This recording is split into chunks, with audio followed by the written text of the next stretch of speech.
Barstool Sports founder Dave Portnoy is going on the offense after a Washington Post reporter who he says was trying to portray him in an unfair light. Portnoy says the Washington Post's Emily Heil was attempting to drum up negative press about him for a supposed hit piece. So he called her up, confronted her, and posted the entire conversation on social media.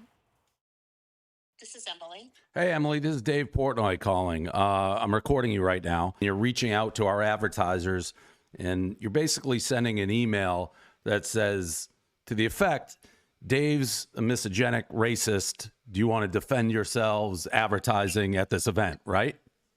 I'm sorry, what's your name, Dave? I'm sorry, who are you? I'm the guy you're writing the article about, Dave Portnoy. Good. No, I'm not. I haven't said anything like that. I can read if you want. If you want, I can read what you actually sent. I have it. Yeah, read, because I sent a bunch of notes, so I want to make sure I know which one. Okay. We are planning to write about the festival and how some of the sponsors and participants have drawn criticism by seemingly to associate themselves with Dave Portnoy, who has a history of misogynic comments and other problematic behavior. I want to make sure that Blank had a chance to respond to this, since the company is the most prominent of their partners of his festival.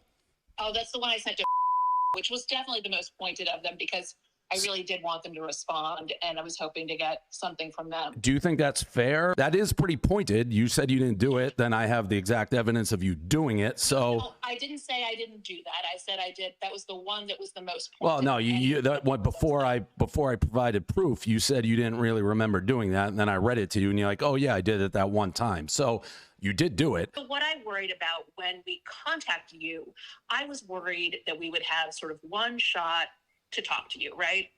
And so what I wanted to do is make everything that we wanted to talk to you about before I reached out to you. That's why I was waiting to call you. Like the Washington Post, which is a wildly left-leaning publication, you have things you've said. You hate Trump, you hate Elon. Not that I'm those people. To think you're going to give me a fair shake. I wasn't born yesterday. Wow. And well, moments later, Portnoy accused Heil of using dishonest journalism to generate reaction from his sponsors. But Heil described the move as a, quote, reporting tactic.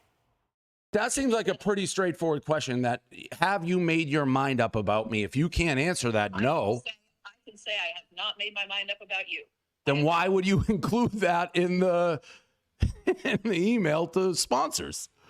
Because I was hoping for a dialogue with them. You know, sometimes you have to say something like, this is like, you know, it's sort of a reporting tactic. When you want someone to respond, you kind of have to indicate that there might be something negative, and then you get them to engage. That's all I was trying to do. I really wanted them to engage with me. That is a sad state of journalism, if that's a tactic.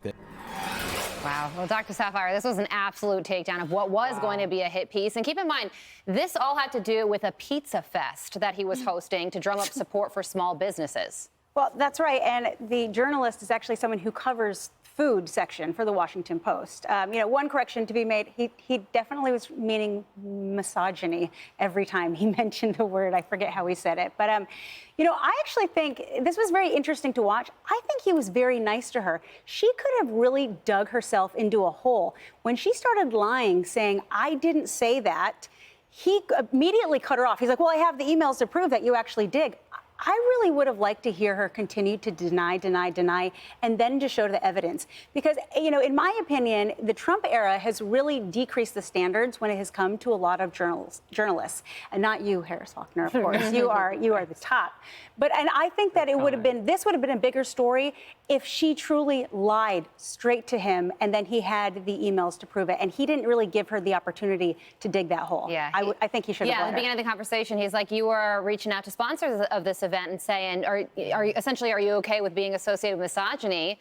And she's, I never did that. Well, then he said, I have the email right wouldn't here. it have been great to see how far she went down with that lie? Well, Dave Portnoy posted a tweet just a couple hours ago. He said, just a reminder, the Washington Post said they wanted to talk to me at 10 a.m. today, so it should be right now.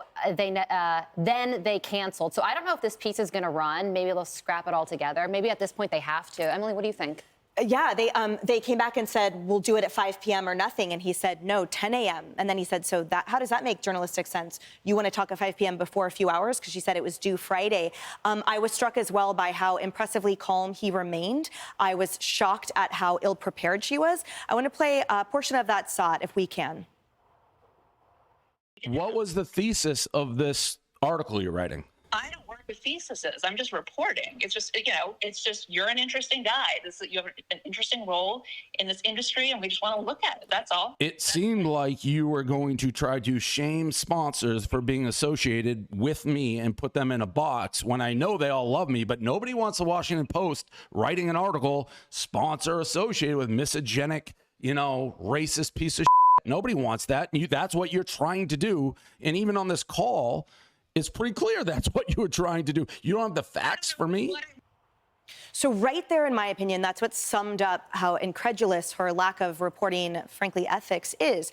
He says, what is the thesis? She says, nothing. You're an interesting guy, but you're an interesting guy. How does that adequately defend a pointed email, to use her word, she wrote to advertisers saying, are you aware the person putting on this $50 million event that goes towards small businesses is misogynistic? He then sums it up. He says, you're trying to put me in a box here, and you don't even have the facts for me, because he asked her, please, what evidence do you have? Lay it out. And she said, well, it's not all in front of me. I felt he concisely articulated exactly what the issue is, which is that you go to these advertisers, you try to shame them into dropping their support for me, who in this moment I'm supporting small businesses, and then you try to say to my face while being recorded, oh, it's just because you're an interesting guy. No, that's all. This is shameful on her part. Yeah, and I think it's clear, this is very clear that Dave Portnoy has a lot of experience with the media. He's got a lot of experience at being the center of hit pieces, Harris, and I don't know why, because Barstool is they're content creators. They create funny content, they create sports content, and Barstool is responsible for some of the top female podcasters. I'm sure that would be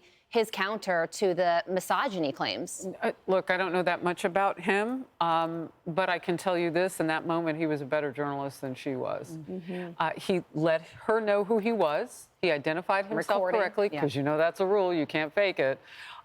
They're in a one-party district, the District of Columbia. The Washington Post, I assume they're somewhere near Washington, D.C., so that's one party. He let her know you're being recorded. New York, other places are not always one party, so you don't always have to do that. You can surreptitiously record. But the other thing that he did was he brought the facts, and he gave her an opportunity to answer. And when she lied and said that journalists use this as a tactic to pull out the negative, if it's not true, the tactic that you say is being used is a lie. And if that's the case, there are going to be plenty of people to get journalists on recordings and to... He used the facts to show that she would even lie on tape. Yeah. And it looks like she did. And what's the point of this? To destroy the pizza fest that would then... No, to get clicks, to get her name in... Yeah. Look, we're talking about her today. Who the heck is Emily Heil? Her last couple of articles were on Chick-fil-A. Should adults order from the kids' menu to save money? I mean, it's not journalistic that's fine. genius. She just needed whatever she wanted. But Lee, what do you think? I think he comes across as savvy. He understands the media. He was on top of his game. He says up front, I'm recording you. It wasn't like on the back end, like, oh, by the way, I got you. I was recording. I never told you. That was the first thing he says. And she was clearly caught off guard. And he gave her so many opportunities to back up the claim. And when she says that, you seem like an interesting guy, that's not the inquiry that's being made to these sponsors. So, kudos to Dave Portnoy. There's a lot of people who are the target of hit pieces, and they never really get the opportunity to deal with it proactively like this up front. And he got way ahead of this one. Yeah, he certainly did. Absolutely. And he just got total control back of his company from, I believe, Penn Entertainment. So whether you like Barstool or not, they're not going anywhere anytime soon. Hey everyone, I'm Emily Campagno. Catch me and my co-hosts Harris Faulkner and Kaylee McEnany on Outnumbered every weekday at 12 p.m. Eastern, or set your DVR. Also, don't forget to subscribe to the Fox News YouTube page for daily highlights.